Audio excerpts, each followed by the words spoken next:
The winter meetings are here, and here are my top three teams to pay attention to going in. Starting us off at number three is the Boston Red Sox.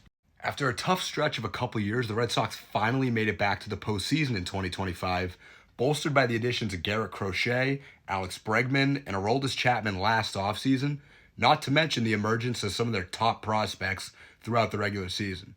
So far this offseason, the Red Sox have landed two starting pitchers in Sonny Gray and Johan Oviedo, as they're looking to improve their pitching staff and get a real number two, which I still think is out there probably via trade. But there's also a gaping hole in the middle of the Red Sox lineup right now, as Alex Bregman opted out, and their other third baseman, Rafael Devers, now plays on the West Coast. So what do? I'll tell you exactly what to do. You go out and you sign Pete Alonso. It makes a lot of sense in my mind because, one, you know what you're going to get from him. He's a right-handed power bat that's perfect for the heart of the order, and you know the dude would mash at Fenway Park. But he also brings a little bit of versatility for the Red Sox. You can plug him at first base. He's a solid defenseman. Or you could DH him. I think that's something that Boston wants and values, is not being limited defensively or from a lineup standpoint. That's why it's a good move. Coming in at number two is the New York Mets. Why the Mets? Well, for starters, they're coming off a year with crazy high expectations. They signed Juan Soto last offseason to that mega deal and fell short of making the postseason in one of the greatest collapses that you'll ever see. And with an owner that's willing to do whatever it takes, you know they want to make a splash. So here's what they should do. Go get Kyle.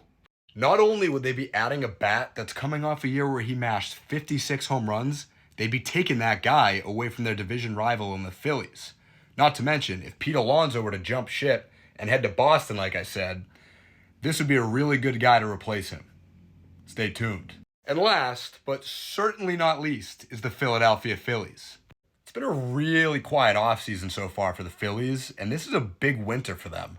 They're coming off the last couple of years where they've fallen short of their World Series goals, and now they've got to deal with three key free agents that are potentially leaving in Kyle Schwarber, JT Realmuto, and Ranger Suarez. So what should they do? They could go get Alex Bregman. I know it's something that's been talked about, is potentially moving off Alec Boehm over at third base, so this would be a good opportunity to do that, and also add a leader and a guy that's won before. Or you could just re-sign Kyle. There is one more guy at the top of my mind, and that's Ketel Marte. There have been talks that he could be getting traded, and you know Dave Dombrowski's not afraid of a big move. So if he's really available and the Phillies think he could be a good fit, it's something to pay attention to. Well, with the meeting starting tomorrow, we're really not going to have to wait much longer as things start to unravel. Let me know what you're anticipating.